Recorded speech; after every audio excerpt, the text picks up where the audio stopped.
सुनो गौर से दुनिया वालों, बुरी नजर ना हम पे डालो।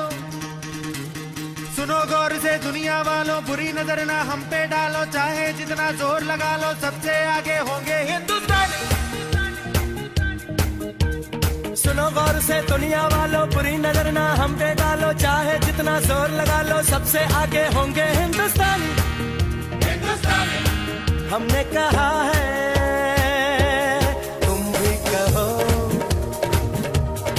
हमने कहा है जो तुम भी कहो।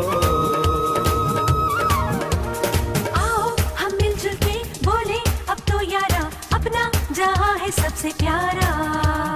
आओ हम मिलजुल के बोले अब तो यारा, अपना जहां है सबसे। ओम विश्वानि देव सवितर दुर्तानि परासो यद भद्रम तन्नासु। ओम शांति ओम शांति ओम शांति।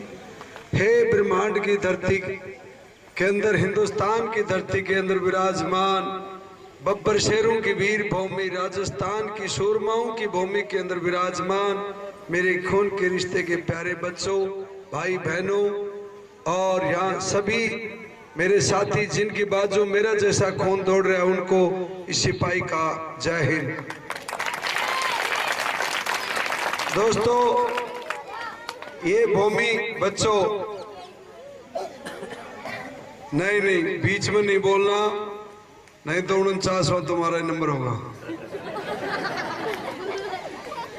मेरे प्यारे बच्चों, आज मैं इस बिटिया को बहुत बहुत साधुवाद और आशीर्वाद देता हूं कि इसकी सोच कितनी महान है।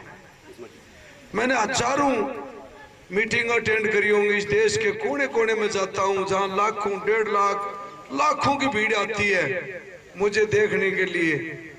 लेकिन इस बच्ची का यहाँ आया, मेरी आज पहली बार आत्मा इतनी गदगद होगी कि मालिक तेरे मेरे को इसलिए जिंदा रखा था इन बच्चों को देखने के लिए। वास्तव में मेरी अंदर आत्मा झकझोर कर दी इस बिटिया ने कि मैं करोड़ों की लाखों आदमियों की मीटिंग में इतना खुश नहीं हुआ जितना आज इन बच्चों को देख के खुश हुआ हूं। क्योंकि असली हिंदुस्तान के हीरो ये बच्चे हैं। अरे जिसका कोई नहीं उसका खुदा होता है यारो, और इंसान के रूप में एक भगवान कोई दिखाई देता है तो मैं मुंह से बड़ाई नहीं करता, हकीकत बताता हूँ। इस बच्ची को कहता हूँ और इस परिवार को कहता हूँ, जो पूरा परिवार यहाँ लगा हुआ है और ये यही सोचता है आपके मानसरोवर वैशाली, ये जितने भी, मैं भी चित्रकूट में रहता हूँ, लेकिन आज कौन ऐसी लेडी है जो अपने सुख को त्याग करके दूसरे को दुख को प्रकट करने के लिए सर्दी गर्मी और धूप की परवाह नहीं करती हो। आप बड़ी बड़ी महलों में रहते हैं, उनकी कोई भी लेडीज, क्या ये गरीब थोड़ी है?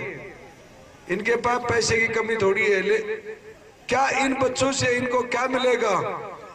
लेकिन एक कहावत है, अगर दिल में प्यार है तो भगवान भी ज्यादा दूर नहीं है। अगर दिल में प्यार है तो भगवान भी ज्यादा दूर नहीं है। और मैं कहता हूं कि मैं कई बार ये कानून की किताबें बोला, हिंदुस्तान का कानून किसे कहते हैं? मैंने एक वकील को कहा, वो मेरे दोस्तों, जो आत्मा होती है वो असली कानून है, और जो मन है वो उग्रवादीपना का तंत्र है। यानी आत्मा जो कहती थी वो असली कानून है, और जो मन होता है ना वो विचलित रहता है। उसके अंदर हजारों विकल्प उत्पन्न होते हैं, लेकिन उनमें से सही को ठीक आत्मा ही करती है। मैं आपको कहना चाहता हूं प्यारे बच्चों, आप दुनिया के सबसे बड़े भाग्यशाली बच्चे हो, और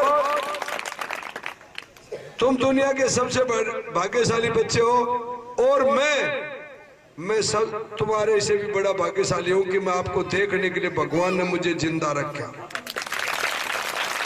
क्योंकि मेरे सीने के अंदर इतनी गोली लगी हुई है कि जीने की हालत तो छोड़ो, डेड बॉडी उठाने की क्षमता भी नहीं हो सकती किसी इंसान में। और उसके बाद में जिंदा क्यों? क्योंकि तुम भाग्यशाली हो, तुम्हारे दर्शनों के लिए भगवान ने मुझे जिंदा भेजा है। नहीं तो आज से ठीक 17 साल पहले दुश्मनों ने इतनी गोली मारी थी मुझे, लेकिन गोली मारने के बाद में मैं उनको टपका दिया, वो ऊपर चले गए। मैंने उनको निमंत्रण कार्ड भी नहीं भेजा था, ना मैसेज करा था अगर तुम मेरे से लड़ाई लड़ने के लिए आओ। वो खुद मेरे पास मरने के लिए आए थे, मेरी मजबूरी थी उनको मारना। नहीं, मैं एक ऐसा इंसान हूं, मैं नहीं, हर इंसान किसी इंसान को मारता है तो वो खुश नहीं होता। दुश्मन जरूर है, वो दुश्मन जरूर है, लेकिन इंसान तो है। बताइए मुझे, दुश्मन जरूर है लेकिन इंसान तो है वो। अगर एक पागल हो जाता है उसको मारना बहुत जरूरी है। शैतान का इलाज तूफान करता है, शैतान का इलाज तूफान करता है। अगर तूफान को मजबूरी में शैतान का इलाज करना पड़ता है। अगर पाकिस्तानी बार बार 1948 में उसने लड़ाई करी, बहुत माओ के बेटे इस धरती से छीन लिए उसने, और हमने उनके छीन लिए, क्या वो सुखी है? नहीं। लेकिन उनके जो शहंशाह है वो सुखी है। लड़ाने के लिए हमारे जैसे बहुत सिपाही है जो आगे लड़ते रहेंगे और वो शहीद होते रहेंगे। आपने कभी किसी नेता का बेटा शहीद होते देखा? कभी किसी फिल्म में हीरोइन ने कभी युद्ध भूमि में लड़ाई करते देखा? कभी किसी हीरो ने फिल्म में तो ऐसे गोली मारते ठक ठक, कभी असली मैदान में एक भी गोली मार के दिखाओ। तो प्यारे बच्चों, सबको पता है कि भगत आदमी दुख पाता है और करता है मौज लफंगा। भगत आदमी होता है वो दुख पाता है, और जो लफंगा होता है ना वो मौज करता है। इसका आज हीरोइन रवीना टंडन या ऐश्वर्या राय आ जाती तो क्या आपको जगह मिलती है देखने के लिए? देख ले, क्योंकि आप असली है, और असली को नकली देखने का कुदरत भी मौका नहीं देता। नकली को नकली देखता है। तो बच्चों, कभी तुम्हारे नकली पर्दे वाले हीरो आते हैं और वहां तुम्हारी तमन्ना होती है ना देखने की, तो पब्लिक वाले तुम्हारे को रोक देंगे, नहीं जाने देंगे, क्योंकि वह खुद नकली है, इसलिए नकली को बुलाते हैं। और जो असली होता है वो असली को बुलाएगा। आपने जहाँ कई बार कई कुत्ते इकट्ठे देखे, कुत्ते इकट्ठे होते हैं देखे आपने? उसके पास में कभी शेर आया? कुत्तों के पास कुत्ते ही आते, शेर के पास शेर ही आते। मेरे बच्चों, तुम शेर हो, लेकिन आज मेरी 3 बात मान लेना, तुम अपने आप पता चल जाएगा। दुनिया तुम्हारे शेर कहेगी, बुजदिल नहीं कहेगी।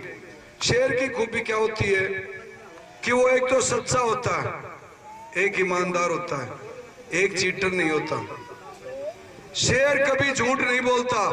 शेर शिकार पे गएगा, मारूंगा तो मारूंगा। तो ये शेर की खूबी होती है। नहीं, शरीर तो शेर से बड़ा बहुत जानवरों में होता है, हाथी में भी होता है और गैंडे में भी होता है, बहुत में होता है कि नहीं? तो मैं आज आपको ऐसी दास्तान सुनाऊंगा और औरों के लिए समय देता हूं, लेकिन मेरे प्यारे बच्चों आपके लिए अनलिमिटेड समय मेरे पास है। और लोग तो मुझे बोलते हैं भाई साहब 1 घंटा दे सकते हो आप। जब मैं बोलता हूँ वो राजनीतिक नेता हो गया, बोले हाँ, मुझको फिर तो 59 मिनट ही दूंगा। कहने का मतलब वो अपने मतलब के लिए मुझे बुलाते हैं। आप आज यहाँ मुझे बुलाया वो देशभक्ति के लिए बुलाया कि हो सके इन बच्चों के अंदर भी 20-30 दिगेंद्र पैदा करके चले जाए। दिगेंद्र भाई साहब,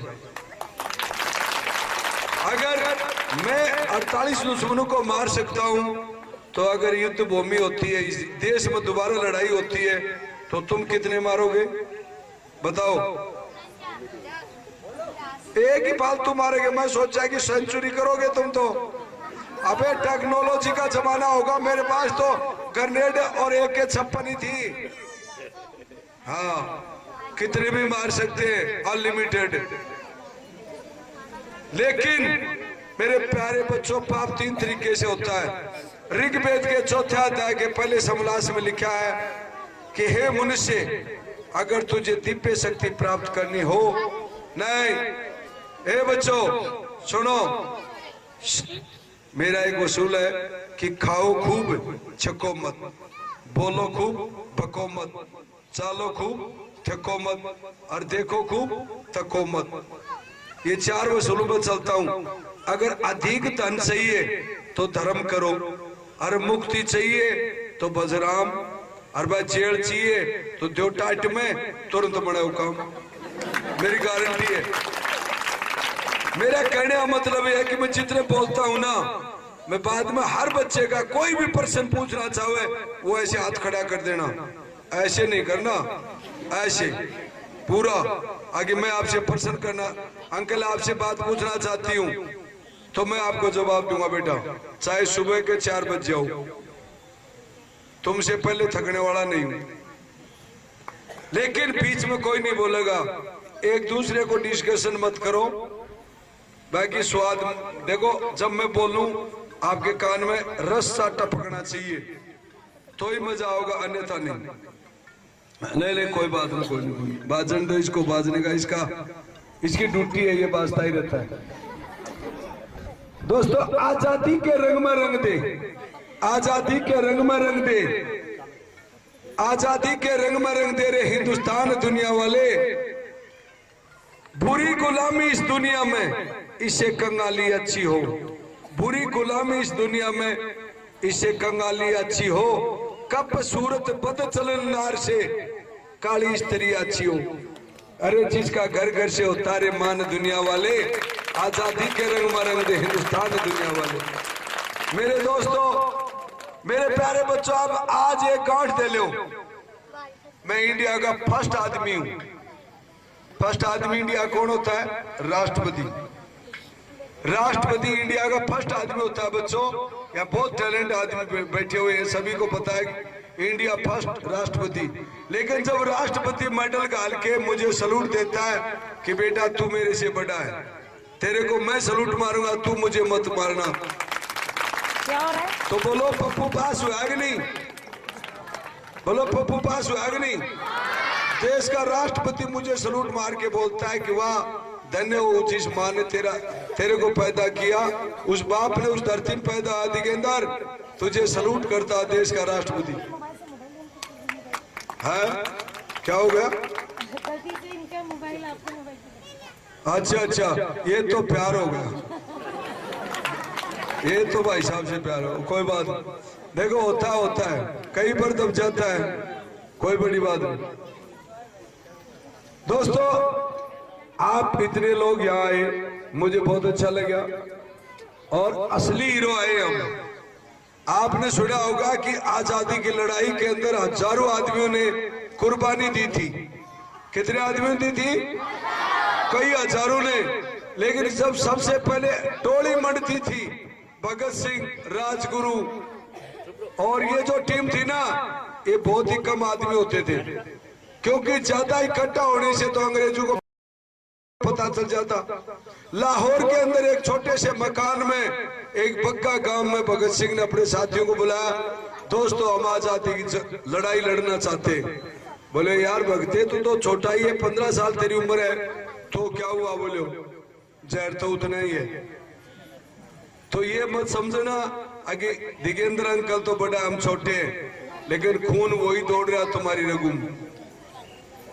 तो मेरे दोस्तों, जो बंदा ठान लेता है, जब 11 साल का उत्तम सिंह, ताली रहने दो, चाहिए ताली रहने दो, ताली नेता को पसंद ज्यादा आती है, ठीक है?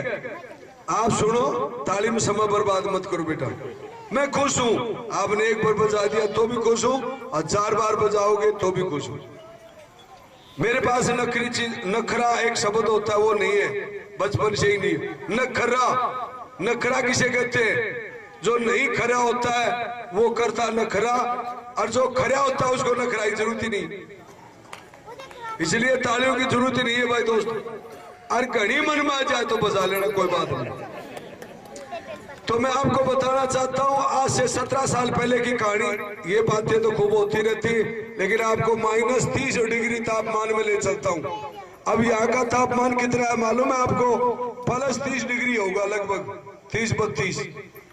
और जहां मैं लड़ाई में था वहां -30 डिग्री था, यानी कि बिल्कुल गर्मा गर्म पानी को आप ऐसे गिलास में डाल के और इस प्रकार से ऊपर उछाल दो और ऐसे हाथ कर लो, आपके अंदर यूरिया खाद की तरह रने आएंगे, छींटे नहीं आएंगे।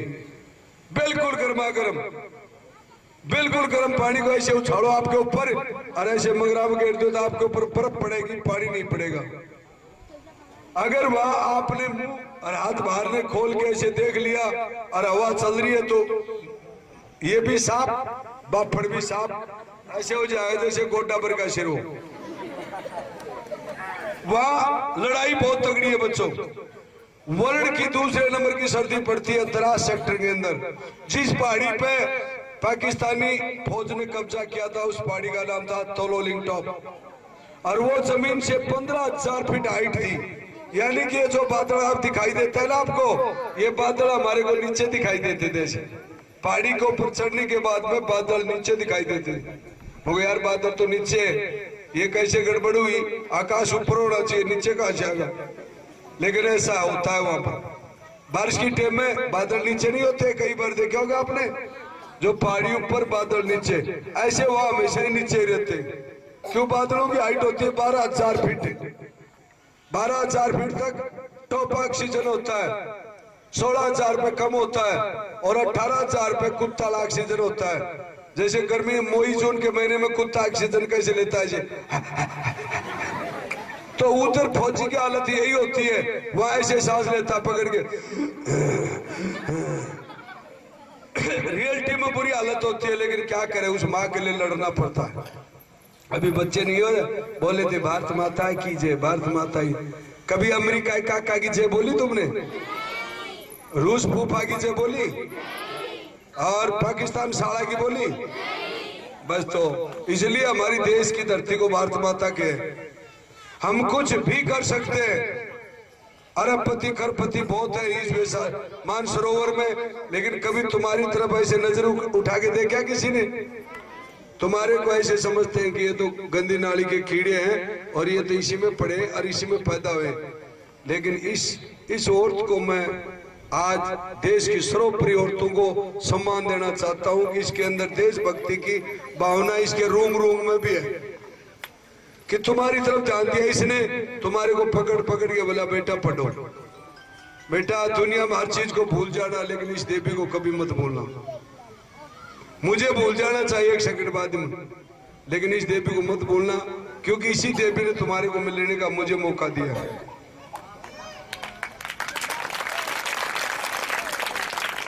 दोस्तों उस जगह पर लड़ाई हुई, उस पहाड़ी का नाम था तोलोलिंग टॉप। क्या नाम था उस पहाड़ी का? तोलोलिंग, जो जमीन से 18,000 फीट हाइट पे थी। और वहां हमारी भारतीय सेना ने 3 हमले किए थे। कितने? 3 अटैक मारे थे। एक बटालियन के 18 आदमी शहीद हो गए थे।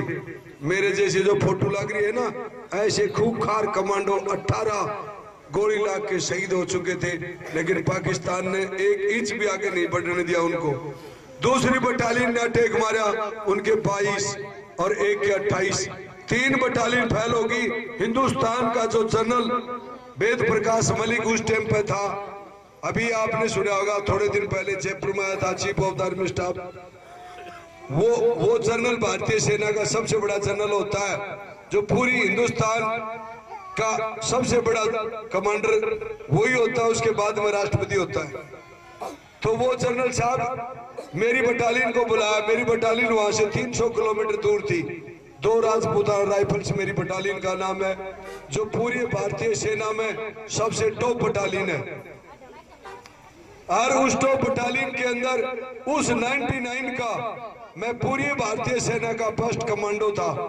और फर्स्ट कमांडो का एक निशान होता है जो सैनिक वर्दी पर लगाता है, जो इस साइड में लगा हुआ है ना, ऐसे क्रॉस का निशान कि आर पार, और बीच में अशोक स्तंभ लगा है कि पूरी भारतीय सेना का सुपरमैन कमांडो दिगेंद्र कुमार।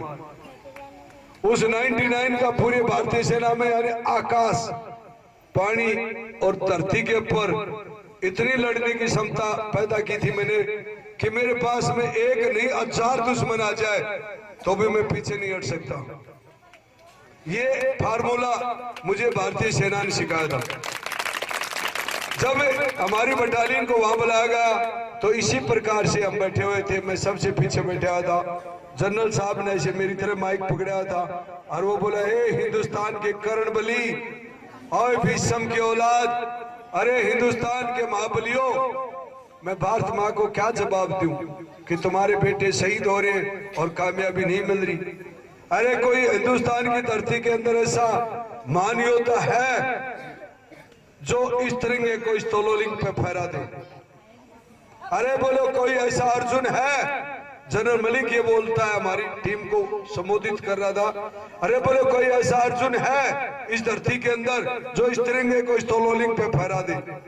मेरे साथियों ने किसी ने कोई आवाज नहीं दी। मैं थोड़ी देर तो हिचका, फिर छोटा मुंह बड़ी बात, क्यों मैं उस जनरल के सामने में बहुत छोटा सिपाही था, बहुत छोटा सिपाही था। मेरे से ऊपर बहुत बड़े बड़े ब्रिगेडियर जनरल, कर्नल, मेजर, बड़े बड़े अधिकारी थे। लेकिन मेरे को उस दिन पता चला कि बड़ा रैंक से नहीं होता, काम से होता है। उसी दिन पता चला। उसे पहले तो मैं डरता था कि यार जो मेजर है, कर्नल है, जनरल है, ये तो अपने से बहुत बड़े हैं। लेकिन मैं लड़ाई के मैदान में गया, जब पता चला यार ये तो कुछ भी नहीं है, असली तो अपने। तो उस जगह पर मैं खड़ा हुआ तो बड़ी बड़ी डाडी थी, ये वाली डाडी। मगर सर जय हिंद, बेस्ट कमांडो दिगेंद्र सिंह और कोबरा, तू राजदीप। बोले हाँ बेटा कोबरा, तू वही कोबरा है क्या जो 13 मई को 4 उग्रवादी 9 किलोमीटर बचा के मारे थे?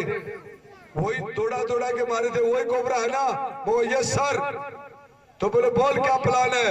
मेरे को जनरल साहब आपने एक बात बताई थी कि हिंदुस्तान की धरती के क्या अर्जुन पैदा होना छोड़ दिया क्या? तो मुझे उसका जवाब मेरे पास है। बोले क्या? मुझे हजारों अर्जुन, हजारों कर्ण पैदा हुए इस धरती पे, खून वही दौड़ रहा, हमारी रगों में सिर्फ नाम चेंज हुआ, सिर्फ नाम चेंज हुआ हमारा। बाकी इस धरती पे करोड़ों अर्जुन है और करोड़ों ही कृष्ण है, कई बहुत है। तो बोलो बेटा कहने से नहीं होता, काम करने से होता है। मैं तिरंगा तेरे हवाले करता हूँ, बोल क्या करेगा? मैं कहूँ सर आपको ये तिरंगा उस तोलोलिंग पे फैलता नजर आओगा जब भी ऑर्डर दोगे। और मेरे प्यारे बच्चों, तिरंगा दो ही जगह अच्छा लगता है, तिरंगा दो ही जगह अच्छा लगता है। एक तो देश की चोटी पे, एक शहीद के सीने पर। तीसरी जगह आपने क्रिकेट में टेलीविजन में देखते हो, एक खिलाड़ी 6 छक्के मारता है तो तिरंगा ऐसे फहराते हैं और फिर आउट हो जाता तो नीचे घेर देते हैं। ये रोंग है, तिरंगे के साथ में ये रोंग है, ये इंसाफ नहीं है तिरंगा के साथ में। यार खुशी में तो उसको फहराते हैं और दुख में उसकी बेइज्जती करते। तो तिरंगा की क्या गलती है? गलती तो खिलाड़ी की है कि वो आउट होगा।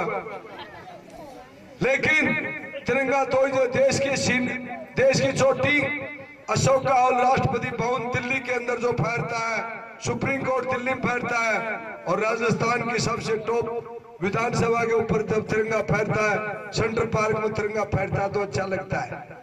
लेकिन जब एसएमएस में खिलाड़ी वो तिरंगा को ऐसे ले जाते और छक्का मारते तो खूब फहराते, और जब विकेट गिरता है तो तिरंगे में जोश काटते, और तो पड़ोसी तो मिले नहीं वहां, तिरंगे में जोश काटते, ऐसे पकड़ के ऐसे फेंकते।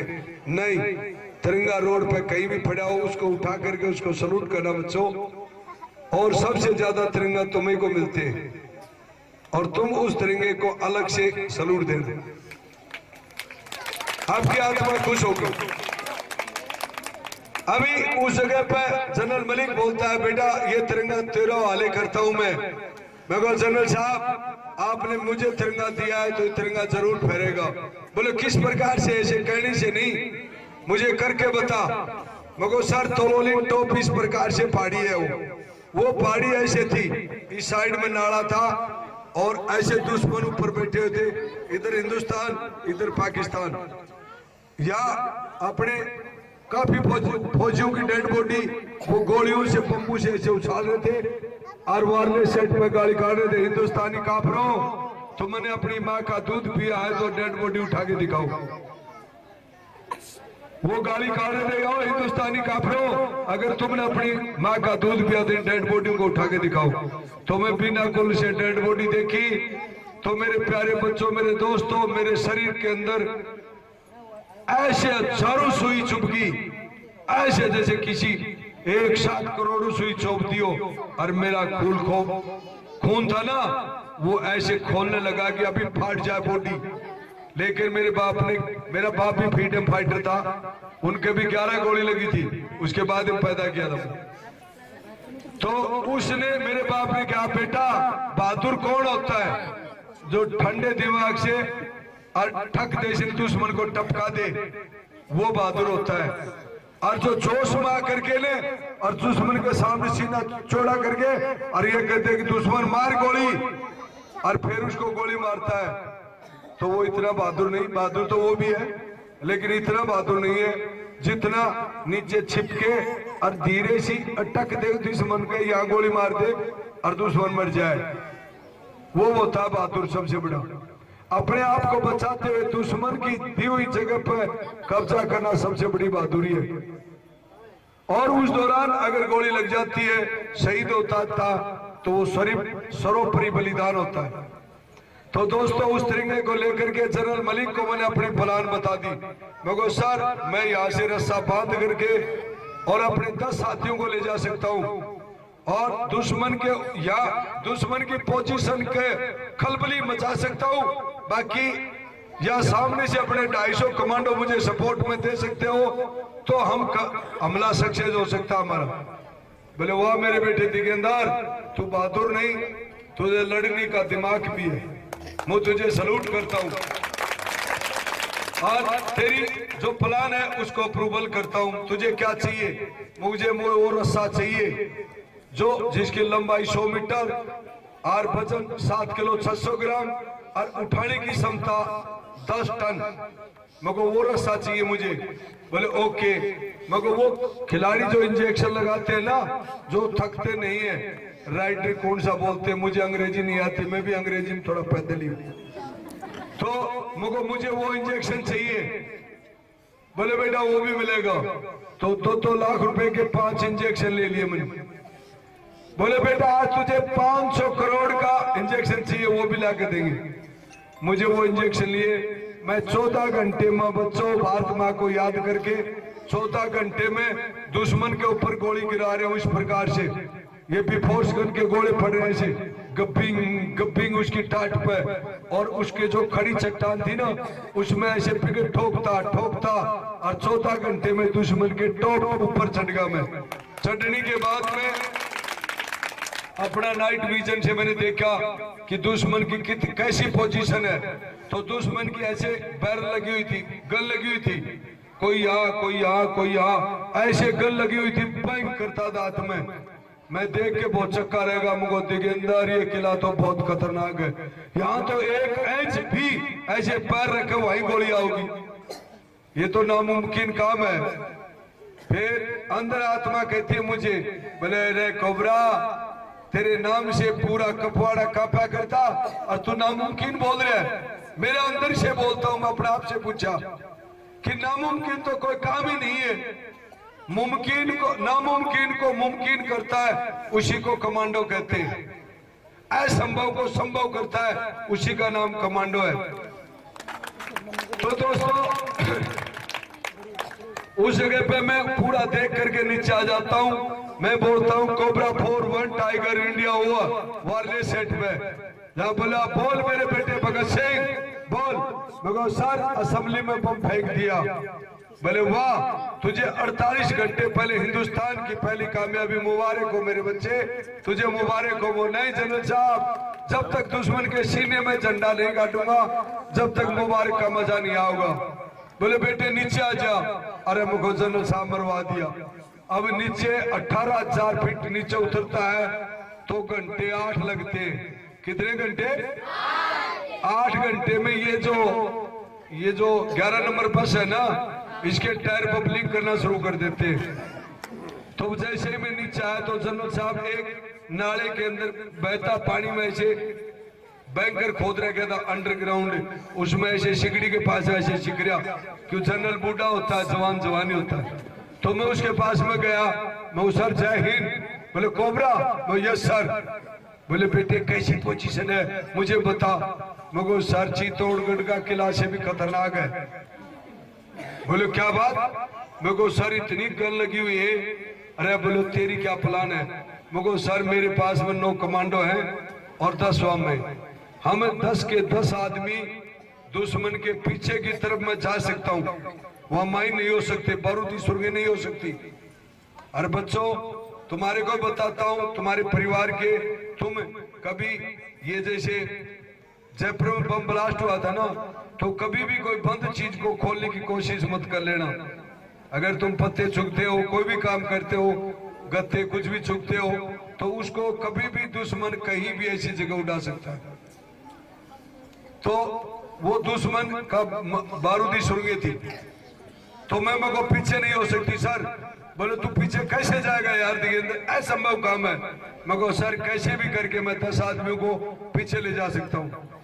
और वो 10 पीछे जाएंगे, हम LMG और हमारे ऑटोमेटिक हथियारों से उनके ऊपर फायर करेंगे पीछे से। तो वो अपने हथियारों को सामने से हटा कर पीछे की तरफ करेंगे।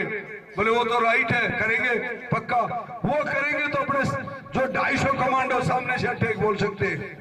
तो बोले उसमें तो तुम भी शहीद होगे। मगर हम तो शहीद हो जाएंगे, वो कोई बात नहीं, लेकिन कब्जा तो हो जाएगा। अरे बोले वाह, अरे बोले वाह बेटे, तू खुद ही ये कहता है कि हम तो शहीद होंगे। मगर साहब इसमें कन्फर्म है, दुश्मन की नफरी तकरीबन 100 की है ऊपर हथियार, और उनका पोजीशन देखने से जाहिर होता है कि दुश्मन की नफरी 100 आदमियों के लगभग एक कंपनी वहां डिप्लॉयड है। और वो ऊपर है, हम नीचे। तो वहां टींड सी थोड़ी बटरी गोली आ रही है, वहां मरना निश्चित है। लेकिन होश के हम भी 5-4 को टपकाऊ। तो बोले जा बेटे, क्या तेरे को जो प्लान चाहिए वो मंजूर है। तो मैं 10 आदमी लेकर 250 सामने लेकर के 12 जून की रात को इस टाइम 12 जून 1999 को, तुम एक भी पैदा नहीं हुए थे, कदे चक्कर मत पड़ जाना। आगे हम पापा वो थे उधर थे, वो बैठे वो थे। 12 जून 1999 को 17 साल होगी। 17 साल पहले इसी टाइम अपने साथियों को मैं लेकर के मैंने बोला मगर भाई मेरा पिट्ठू भर दो पूछ ग्रेनेडों से। तो मेरे पिट्ठू के अंदर मैंने 18 हैंड ग्रेनेड डाल दिए। कितने ग्रेनेड? हाँ बेटा तुम चैन से मल्ले, मैं इनको कंट्रोल कर लूंगा, तू बैठ जा इधर आ जा। मतलब इनको बीच में बुला के मैं 18 और 20 ग्रेनेड बुलाऊंगा, ये ध्यान मेरी तरफ आ जाएगा। कितने ग्रेनेड थे? 18 ग्रेनेड मैंने डाल लिए। 36 नंबर, जो एक ग्रेनेड अगर तुम्हारे बीच में फेंक दिया जाए तो तुम्हारे में एक भी ना तो मम्मी बोले ना पापा ना आ ऊपर पहुंच जाएगा, क्योंकि वो फटते ही 9 मीटर में कुछ भी नहीं छोड़ता। उसका नाम है 36 नंबर हैंड ग्रेनेड, जो इतना मोटा गोला सा होता है लाडू की तरह ना, फौजी कलर में होता है, काला नहीं होता। तो मेरे दोस्तों 18 हैंड ग्रेनेड मैंने अपने जो पिट्ठू था उसमें डाल लिए। एक 56 राइफल थी मेरे पास में और उसकी 350 गोली ले ली। एक पिस्टल और एक कमांडो टाइगर जो चक्कू होता है इतना बड़ा, जो साइनाइड में डुबोया होता है। साइनाइड वो जहर होता है जो आदमी को टच करते ना तो हिंदी बोले ना अंग्रेजी बोले ऊपर चला जाता है। वो हथियार लेकर के और उस भगवान को याद करके मेरे प्यारे बच्चों, उस 12 जून की रात को 8:30 बजे मैं और मेरे 9 साथियों को मैं बोला मुझको भाई कमांडर मैं हूँ दोस्तों और मेरा ऑर्डर आखिरी ऑर्डर सुन लो। बोला कमांडर क्या कह रहा है? मगो आखिरी है भाई, मुझे दिखाई दे रहा है ये अपना जीवन साथी है ना, ये मेरे पास में खड़ी है। मगो आपका जीवन साथी कौन है बच्चों? ना माँ नहीं है ना बाप है, आपका जीवन साथी है मृत्यु, जो जीवन के साथ आती है और जब वो छोड़ देती है तो कोई साथी नहीं होता आपको। तो मृत्यु होती है हर मनुष्य की जीवन साथी। तो वो जीवन साथी मृत्यु मेरे को बार बार कह रही थी फौजी चले, मैडम डट जा, मुझको डट जा 4-5 घंटे, मुझको तेरे को और ही चाहिए ना मैं और दे दूंगा 48 काट के। हालांकि ऊंची झोली भर दी थी मैंने। बाद में मौत को मैंने कई बार ऐसे साक्षात आपकी तरह बात किया हुआ है, कई बार, एक बार नहीं कई बार। वैसे तो हर आदमी कर लेता है, कई बार ऐसे गाड़ी में एक्सीडेंट हो जाता है तो मौत नजदीक खड़ी होती है ऐसे रोड पर, वो भी मौत होती है। लड़ाई का मैदान में भी मौत वही खड़ी होती है। तो मैं अपने साथियों को बोला मैं कमांडर दिगेंद्र फर्स्ट बैंकर को बर्बाद करूंगा। मैं उनको आदेश दिया कि मैं कमांडर कोबरा टीम का। कोबरा किसे कहते हैं मालूम है आपको? नहीं मालूम? मालूम है? सांप को। गुड, इसका मतलब हिंदुस्तान तरक्की कर रहा है, इसका मतलब पक्का हिंदुस्तान तरक्की कर रहा है।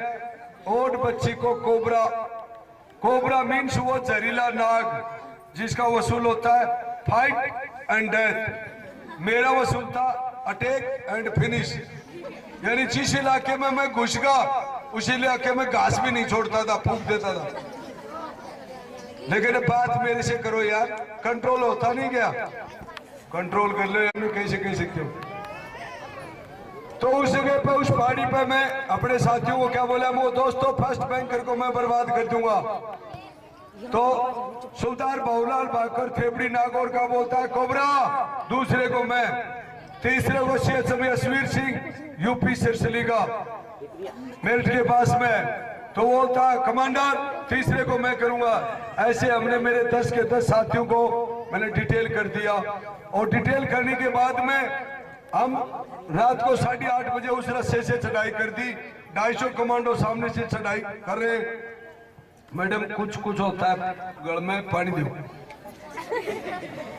हाँ वो क्या आगे ज्यादा बोलने से कुछ कुछ होता है, लेकिन ऐसे नहीं हंसने वाले हैं। ऐसे मत हंसो, हंसो तो कंप्लीट हंसो और ब्रेक लगाओ तो पूरा लगाओ, हंस ठीक है। अभी उस जगह पे क्या होता है कि जैसे मेरे 9 साथियों को मैंने डिटेल कर दिया, हमको फर्स्ट बैंकर को मैं, दूसरे को फलाना तिगड़ा। मैं कहूँ दोस्तों हमारे में जो बंदा बचेगा वो 11वें बैंकर को बर्बाद करेगा। बोले ओके कमांडर डन। हमने सबको बोल दिया। मैं ऊपर से बिफोर्स गन और अपनी यूएमजी एमएमजी ऐसे फायर कर रही हूँ उस पहाड़ी के ऊपर। आवाज में कुछ गड़बड़ है। तो उस पहाड़ी के ऊपर अपने गोले पर सारी थी बिफोर्स गन, और मैं जैसे ऊपर गया मैंने अपना वायरलेस सेट खोला।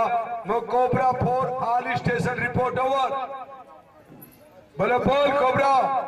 मैं को एक हथेली ऊपर और दो बाजरा, यानी वहां का जो स्टेशन कमांडर था वो सुबेदार लांबा था, वो भी राजस्थान का, मैं भी राजस्थान का। मैंने बोला मुझको लांबा एक हथेली ऊपर बाजरा और दे, मैं बहुत हो गया। यानी पहले गोली जो यहाँ पड़ रही है उसको 1 मीटर ऊपर करवा दिया मैंने, ऊपर से जानी शुरू होगा। और मैं मेरे साथी अपनी गोली उसके अंदर से घुस गए सांप की तरह रेंगते हुए। और जैसे ही दुश्मन के नजदीक पहुंचा मैं, तो दुश्मन का जो बैंकर था, जो झांकी थी, उसको लूप होल बोलते, उसमें ऐसे गन लगी हुई थी इस प्रकार से जैसे ये है। ये इसका ऐसे गल लगी हुई थी उसकी, वो दुश्मन की गल लगी हुई थी। मैं उसके पास ऐसे गया रेंगता हुआ तो मुझे वो काला काला दिखाई दिया। मैंने सोचा कि एक पत्थर है और मैंने उसको ऐसे ही पकड़ लिया। किसको? दुश्मन की बैरल को। जो बंदूक की नाड़ होती है उसको बैरल कहते हैं। उस बैरल को मैंने ऐसे पकड़ा, पकड़ते ही दुश्मन खड़ा था अंदर, उसने फायर कर दिया डड डड डड गोली। तो पहले गोली मेरे यहाँ लगी ये गुट्ठे पे, और मैंने उसकी बैरल ऐसे पकड़ के खींच ली। खींचते ही क्या हुआ, उस जगह पे ऐसे खींची तो पहले एक गोली यहाँ और 3 मेरे सीने में लगी। ये दिखाता हूँ आपको, पूरा सीना फटा हुआ। क्यों? पीठ पे थोड़ी खाई है यार। ये देखो दिखाई दे रहा आपको, ये पूरी गोली उसे छलनी हो रहा है मेरा ये हिस्सा। 1 2 3 और ये देखो आगे तक ये गोली लगी 3 और 2 गोली AK-47 में। ये गोली लगने के बाद में मुझे पता चल गया दिगेंद्र अब तेरे प्राण पखेर उठने वाले, या मैडम अपने को ले जाएगी। सबसे पहले मृत्यु मैडम थी ना, वो बोलती है फौजी अब चल, अब तो गोली लागी। मैं हट साइड में, 5-4 मिनट में 5-7 मिनट टपकाऊंगा। मैंने जो खुद की रक्षा नहीं करता बच्चों उसकी भगवान भी नहीं करता है, और जो खुद की रक्षा करता है उसकी भगवान भी करता है।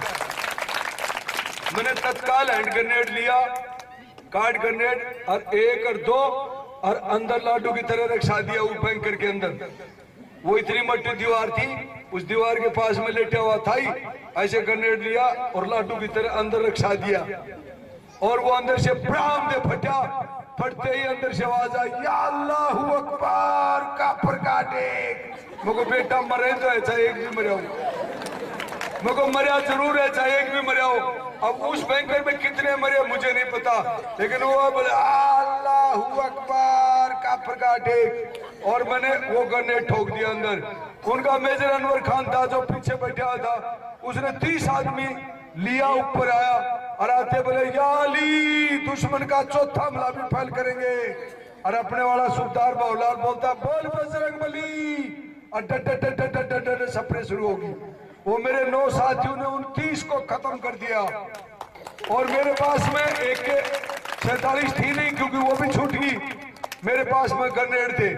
मैंने ऐसे हाथ का मूवमेंट करा तो मुझको दिगेंद्र अभी तो हाथ में जान है, क्यों ना फर्स्ट एड कर ले तू। मैंने अपना फर्स्ट एड वो बक्सा निकाला और ये खाल फटी हुई थी, इसके अंदर पूरा का पूरा कपड़ा डाला और इस खून को बंद कर और रस्सी से बांध, और इसको बांध, मगो साइकिल पंचर होगी, हवा खून निकल गया तो अपन खत्म।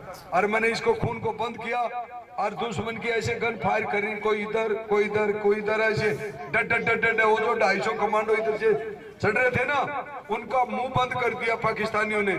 और मैं उनकी गन ऐसे फायर करी, उनके नीचे ऐसे सांप की तरह रेंगता हुआ जाऊं और ग्रेनेड लूं और पिन काटूं और धीरे से ठंडा दिमाग से ऐसे लाडू की तरह उनके बैंकर में झांकी में घेर दूं और बड़ाम पे फटता है अल्लाह दाम को। दोबारा कुछ बोलेंगे ना, 2 सेकंड बाद में वो खत्म। वो पाकिस्तान का मेजर अनवर खान ऊपर मोर्चा संभाल लिया उसने। वो मुझे गाड़ी काढ़ा, हिंदुस्तानी कुत्ते बाहर निकल। मैं के कुत्ता हूँ बाहर निकल है भाई। यानी कि लड़ाई दिमाग से लड़ी जाती है, ताकत से नहीं। ताकत होना बहुत जरूरी है, लेकिन शरीर को युद्ध भूमि में ये नहीं कि बिल्कुल मरिए लो, ऐसे टांग ऐसे वहां पड़ जाए। जान भी होनी चाहिए, और जान प्राप्त करने के लिए और बुद्धि प्राप्त करने के लिए पाप 3 तरीके से होता है। सबसे पहले नजर से, दूसरा जुबान से, और तीसरा शरीर से। वो कदापि मत करो, ये बेदू की बात बता रहे हूं आपको। कभी मत करना, आपके पास में दिव्य शक्ति ऑटोमेटिक आएगी। नजर से पाप होता है, जुबान से। कुछ औरतें बैठती बोले फलानी है बर्बाद है, फलानी आबाद है, उसकी चुगली करती है, वह सुनाई को ना बोल, और वह लगी रहती फूना पे फलानी दिखड़ी। कई बार देखता रहता हूं मैं, यह कंट्रोल औरत नहीं कर सकती। कई आदमी एक दूसरे की चुगली करते, वो बोले फलाना बर्बाद है। अरे तेरा क्या ले रहा है, तू उसको अच्छी शिक्षा नहीं दे सकता तो चुगली भी क्यों करता है यार। मुंह से पाप होता है, नजर से कोई लड़की रास्ते जा रही है, कई लड़के ऐसे देखते हो जैसे उसको अभी गिट जाए, इतनी कोर से देखेगा इसे, अरे क्यों पाप का भागी हो रहा है, और हाथ से शरीर से मूवमेंट करेगा तब लोग कहते 376 लागेगी का चित्र पड़ेगी। तो इन 3 तरीके से पाप होता है, कदापि मत करो। मैं 47 साल का, मैंने आज तक नहीं किया। मेरे फोन पे भी कोई अनजाने फोन आता है, सर जय हिंद, कई बोलती सर गुड मॉर्निंग, मगर बेटा जय हिंद। मैं उसको बेटा ही बोलता हूं, क्योंकि लड़की की और लड़की से बड़ी उम्र की औरत की आवाज में फर्क पड़ जाता है, लड़के की में और बुजुर्ग आदमी की फोन पे आवाज में फर्क पड़ता है। आप कभी भी देख सकते हो, एक तो मैं बोल रहा हूं और एक इस लड़के को देंगे, फर्क नहीं पड़ेगा। क्यों पड़ता है? बोलते बोलते घस जाती है आवाज, सुर मोटा हो जाता है आदमी का, इसलिए आवाज मोटी हो जाती है। तो मेरे दोस्तों, उस जगह पे वो मेजर अनवर खान मुझे गाली काट रहा, हिंदुस्तानी कुत्ते बाहर निकाल, तेरे इतने टूक करूंगा कि हिंदुस्तान की धरती है चुकते चुकते आदमी कम पड़ जाएंगे। मेरे को बावड़ा है, 1.25 करोड़ है, कोई कम नहीं पड़ने वाला। उसके बाद में उसने काफी गाली गलौज करी, लेकिन मैं ठंडे दिमाग से उन दुश्मन का फर्स्ट बैंक उड़ा दिया, फिर दूसरे के पास में गया, धीरे से रेंगता रेंगता अंदर ठोक के प्रणाम दी। ऐसे सुबह 4 बजे तक वो मेजर अनवर खान मुझे गाली काटता रहा और वो गाली मैं सुनता रहा, लेकिन मैंने उसको एक भी गाली का जवाब नहीं दिया। लेकिन उसके 11 बैंक उड़ाने के बाद में उसको पता चल गया कि अपनी गन फायर नहीं करी, नीचे से बुलाओ फलाना सतीक फलाना तिगड़ा आए फायर कर कमांडो। अब वो तो बेचारे ऊपर पहुंच के फायर कर सकते। अब वो बोलता है कि ऑल स्टेशन रिपोर्ट मांगा है, मुझको तेरे सारे स्टेशन उड़ा दिए मैंने, टेंशन मत ले मुझको मेजर अनवर खान। अब मैं पीछे गया तो जो मेरे 9 साथी थे वो कोई घंटे में, कोई आध घंटे में, कोई 20 मिनट में एक एक करके मुझे हमेशा अगले छोड़ के चले गए। और उनकी आवाज आज भी इस खोपड़ी में गूंजती है। वो कहते थे कोबरा तेरी पोजीशन बहुत बढ़िया है, अरे के अंदर इन कुत्तों को मत छोड़ना, भगवान तेरे साथ में है, हम तो चले साथी तुझे साथ छोड़ के। मेरे एक एक साथी मुझे एक एक कोई घंटे में किसी के 18 गोली, किसी के 10 गोली, और हर एक की आवाज आज भी गूंजती है इस खोपड़ी में। कई बार एकांत में बैठा बैठा बहुत मनन करता हूँ और बैठा बैठा मीठी मीठी रोता हूँ मैं अकेला ही। बहादुर रोते नहीं, लेकिन अपने साथियों के लिए बहुत आंसू आते हैं मुझे कि यार साथी, आज मैं तुम्हारी बात बताने के लिए मुझे भगवान ने जिंदा छोड़ा कि मेरे एक एक साथी मुझे छोड़ के चले गए। मैं उस टुकड़ी में कोई नहीं था, मैं अकेला ही बचा हूँ। क्यों नहीं, हम 2 भी होते तो आज खड़ा होता मेरे साथ, आज मैं उसको बुला लेता कि आजा भाई फलाना, लेकिन वो नहीं है, वो यहाँ आस पास ही मेरे पास में ही। कई ने तो जन्म भी ले लिया होगा, कई तो 15-16 साल के बच्चे हो गए होंगे, 10वीं पास भी कर ली होगी किसी ने तो, और कई पप्पू पास भी हो गए होंगे। कहने का मतलब मेरा उस जगह पे मेरे साथियों की, अरे क्या, मैं पीछे घूमता घूमता गया तो मेजर अनवर खान वाले सेठ बोला, हिंदुस्तानी काफरों ने मेरे को सारे साथियों को शहीद कर दिया, मुझे इमरजेंसी और रिइंफोर्समेंट चाहिए। ओवर जामो को बेटा अगर सारा खत्म होगा, एक लाई बचा। और मैं भी पीछे मुड़ के देखा तो मेरा भी कोई नहीं बचा, मगर असली युद्ध अब होगा। इसने 6 घंटे हो गए मुझे इतनी किस्म की गाली काटी कि मैं जिंदगी में कभी सुनी नहीं। इतनी स्पीड से गाली काटता था वो, और मेरे से इतना ऊंचा था, यानी 6 फुट 6 इंच का था वो तो, और वजन भी 1.5 क्विंटल उसका। अच्छा भारा राक्षस था, और वो मुझे गाली काटा, हिंदुस्तानी कुत्ते बाहर निकल, मैंने अब पठानी का दूध पिया है, मगर मैंने भी राजस्थान की चाटनी का पिया है, छोटू को ना और मुझे, मैं तो राजस्थान का ऊंटड़ी का पूछ पकड़ ले तो 10 कोस कौन छोटू, और तन छोड़ दूंगा मुझको, बिल्कुल नहीं छोड़ू। तो मेरे दोस्तों, उस जगह पे पीछे जैसे ही मैं गया तो बर्फ में ऐसे सीढ़ी कटी हुई थी, वहां मेरे एक साथी लहसनायक बच्चन, उसके सिर में गोली लगी हुई यहाँ पर, और वो मथीरा की तरफ फटा खोपड़ी, और वो बोलता है कोबरा कमांडर LMG ले ले, LMG लाइट मशीन गन, क्योंकि LMG में मैं गोल्ड मेडल हूँ। अभी रात को आपकी जो सामने लाइट जल रही है उस जगह पे आप इस प्रकार से आवाज मेरे कान तक पहुंच जानी चाहिए। वहां पर आप ऐसे आवाज कर देना इस प्रकार से, ऐसे, और LMG यहाँ रख देना, वहां गोली ठोक दूंगा। मजा अंधेरी रात में, ये मेरे पास गोल्ड मेडल है उसका, कि मजा अंधेरी रात में आप तो इस प्रकार से आवाज कर दोगे ना ऐसे ऐसे, तो उसी आवाज पर ठक गोली मार दूंगा। ये मेरे पास में हुनर था। तो मेरे को उसने शहीद होते टाइम बोले, कोबरा कमांडर जीत निश्चित है, भाई कोबरा तेरे हाथ में LMG दिए से उसने, बोले कोबरा अलविदा हिंद, बस इतना ही बोला वो। और उसकी LMG ले ली मैंने, और उसके 750 गोली ली, और लेने के बाद में वो बर्फ में कटी हुई पड़ी थी, उसे मुंह पर चढ़ना शुरू हुआ। तो वो मेजर अनवर खान 2 HMG से फायर कर रहा, किसके ऊपर? वो जो अपने 250 कमांडो सामने से आ रहे थे ना, उनके ऊपर फायर कर रहा है। और वो ऐसे कर रहा, वो काला काला बीच में मुझे दिखाई दिया, वो जो उसकी गन लगी हुई थी वो ऐसे बीच के अंदर काला दिखाई दिया, दोनों साइड में लाल लाल वो गन दिखाई दी। मगर यही है मेजर अनवर खान। मैंने LMG इस प्रकार से पकड़ी, मेरे ग्रेनेड खत्म हो चुके थे, LMG पर दूसरा मैगजीन चढ़ाया। मैं मेजर अनवर खान सवाल, सुअर की औलाद, हिंदुस्तान का सिपाही पीठ पर गोली नहीं मारता। मुझे पता था LMG है मेरे पास में, तो मैं ऐरापत हाथी को उड़ा दूं। तो मैंने जैसे ही फायर किया, मेरी LMG मेरे से धोखा करके, या भगवान ने वो अच्छा ही किया होगा उसने। मैंने जैसे ही फायर किया, एक ही गोली फायर हुई, उसने अपनी पिस्टल काटी और धड़क धड़क मेरे 3-4 गोली ठोक दिया। एक यहाँ पैरों में आया, धड़ाधड़ यहाँ गोली ठोक दी उसने पिस्टल से। अब वो पिस्टल की गोली खत्म होगी बेटा की, मैंने उसके ऊपर सीधी डाई मारी ऐसे, वो मेरे पैर में उस पर वो डाई मारी, तो उसका हाथ मेरे यहाँ सिर पर आया, और मैंने उसका टेटुआ पकड़ा ऐसे। कैसा टेटुआ समझते हो ना? ये टेटुआ पकड़ा, और उसको पकड़ के ना ऐसे पीछे गया और मारी किक, और नीचे गुड़ता गुड़ता पहाड़ी से आए, बोले हिंदुस्तानी मुझे छोड़ दे। वो क्यों बरात मारा? छोड़ दू, बरात मारा तो छोड़ दू भाई, कोई बात नहीं, 10 रुपये की गलती होगी हुई। अब उसका टेडुआ पकड़ लिया।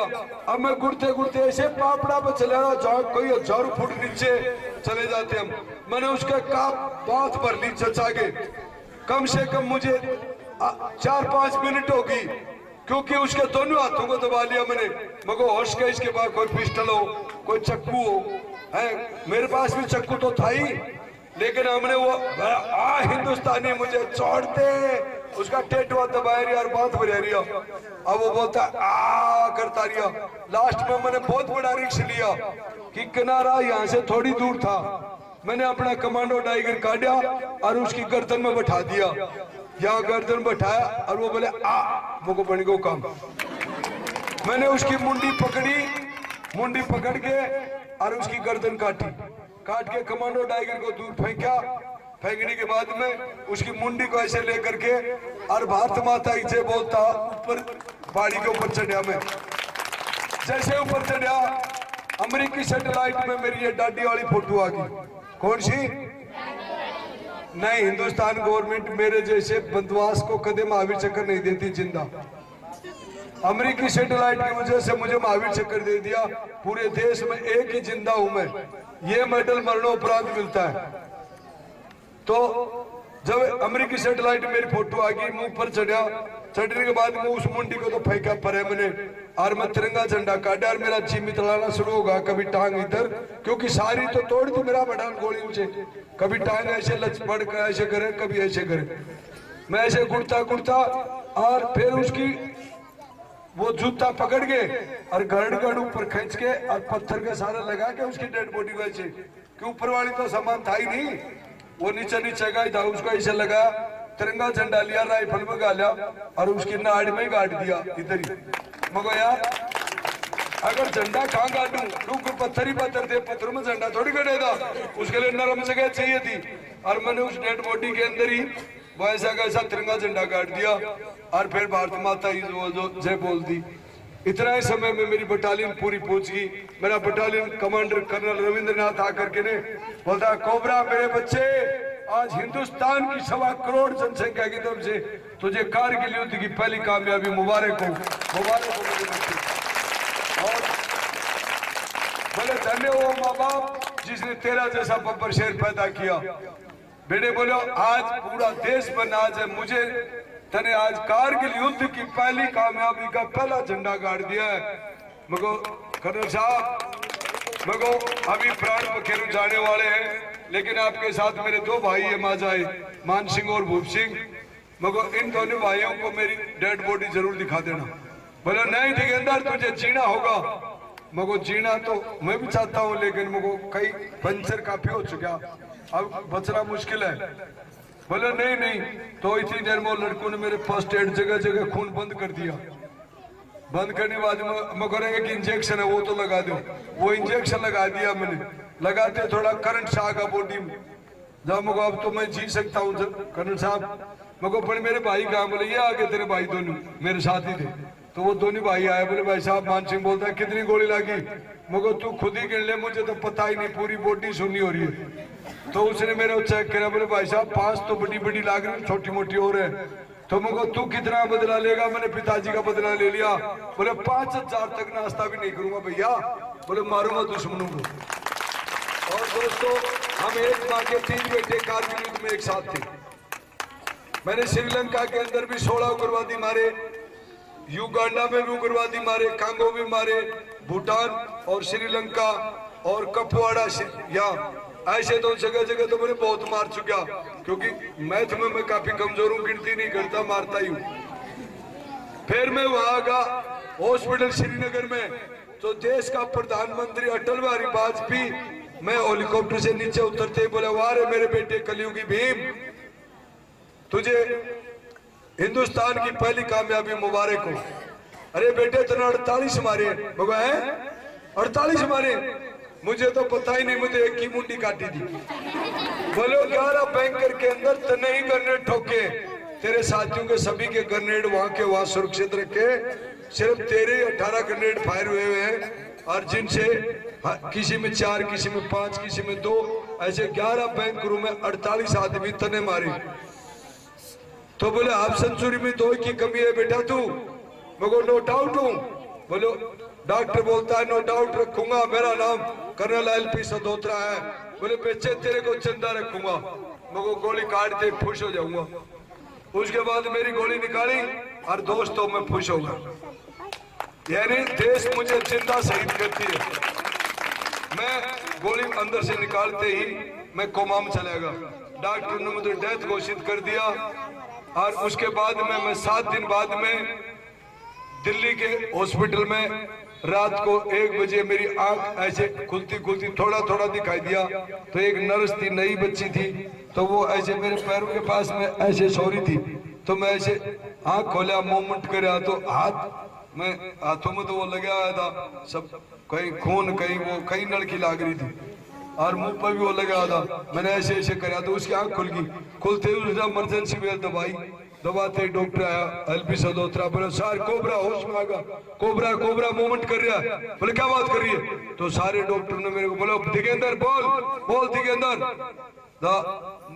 वो मुंह साफ करा मेरा, फिर हाथों को मूवमेंट दिवाया, क्योंकि आंगली ऐसे थोड़ी थोड़ी करे ऐसे, तो मैं बोला मुंह सर ऐसे सा, मगर सर जय हिंद, पहला शब्द यही बोला वो सर जय हिंद।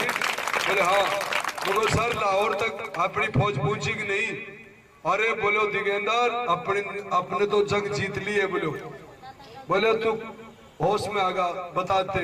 तो एक मेरी धर्म की बहन जम्मू कश्मीर की जो अमेरिका में रहती, वो 7 दिन से उसी हॉस्पिटल के अंदर बैठी बैठी 7 दिन से खाना नहीं खाया उसने, और रास्ते चलती के एक छोटा सा धागा बुंदवाया था, और वो अमेरिका में उसको पता चला कि स्वीटी नाम था उसका। वो बोलती है भैया मैंने आपको टेलीविजन पर देखा था श्रीनगर, जब अटल बिहारी वाजपेयी आपको ऐसे थप्पी दे रहा था, और उसके बाद मैं यहाँ आ गई कि मेरा भाई गोली से जख्मी होगा। वो धर्म की बहन 7 दिन तक और मेरे वहां बैठी रही। उसी दौरान रवीना टंडन भी आती है। बोले आप कौन हो? बोले मेरा भाई है कोबरा।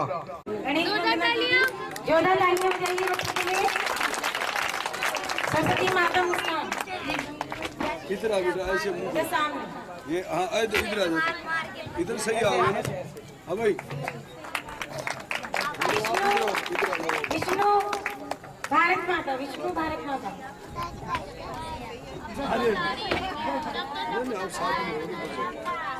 जोरदार तालियां सभी बच्चों के लिए, जोरदार तालियां बजाइए। निशा, सरस्वती माता, निशा, हम होंगे कामयाब। निशा, जोरदार तालियां मेरी नन्ही गायिका के लिए। कामयाब होगी पक्का। मनीषा, कौमी तिरंगे झंडे, सरस्वती माता, सरस्वती माता, कौमी तिरंगे झंडे, मनीषा। गुड शाबाश बेटा, गुड। जोरदार तालियां मनीषा के लिए। ऐसे बोल के तेरी झुमड़ी में लगा लेना फोटो। कुलदीप, भारत माता। जोरदार तालियां कुलदीप के लिए। आरती, घर चले हम फिदा, गौतम साथियों, सरस्वती माता, घर चले हम फिदा। जोरदार तालियां बार बार कहना क्यों पड़ रहा है? सभी बच्चे लगातार तालियां बजाते हैं। साफ नहीं चलिए हुई होते। समीर, समीर, हमारे पास एक ही आई तो अच्छा भी। जोरदार तालियां समीर, भारत माता। काजल, कुलदीप की बहन। मेरे बच्चे को फोटो जरूर देना भाई। आज पहली बार करूँ फोटो के लिए, क्योंकि ये बच्चे वो बच्चे हैं।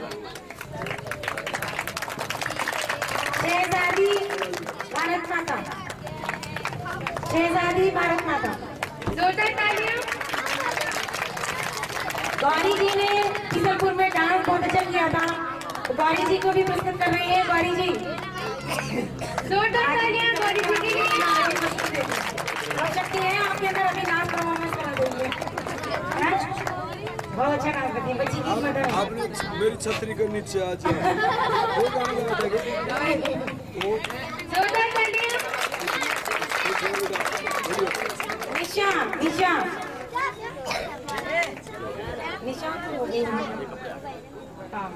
इन्होंने परफॉर्मेंस वहाँ पे भी दी थी बिजलपुर में, इसलिए निशा ने दो परफॉर्मेंस दी है। इन्होंने 2 बार परफॉर्मेंस। निशा आओ, जोरदार ताली बजाइए। वो कोई आराम से लिया। जोरदार ताली निशा के लिए। यार मेरे बेटे को पास हो गया।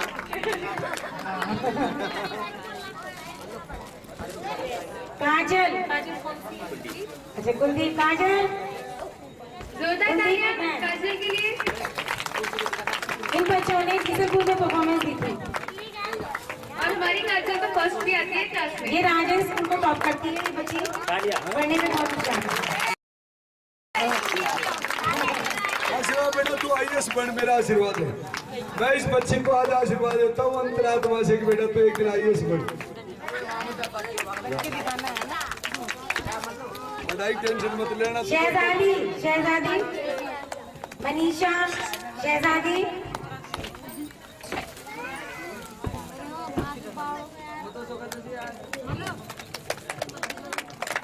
मनीषा, जोरदार तालियां बजाइए। कुमकुम, कुमकुम,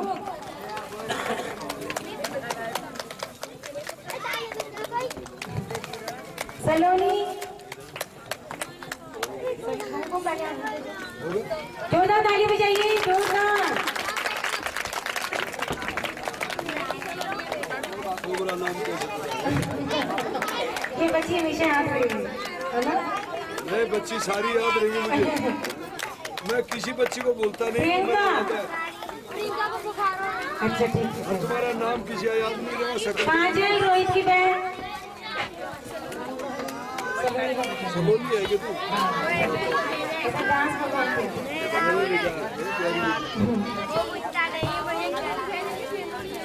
काजल, प्रियंका का कोई भाई है तो आ जाओ। काजल, कविता, कविता,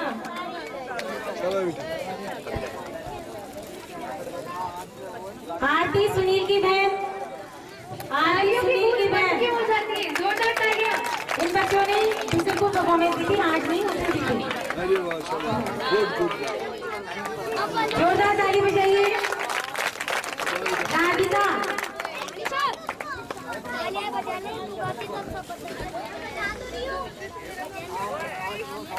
जोरदार तालियां। जोरदार तालियां। पायल रिंकू जी की बेटी, एक और पायल। पायल तो दो ही होती है, एक ही बजती है।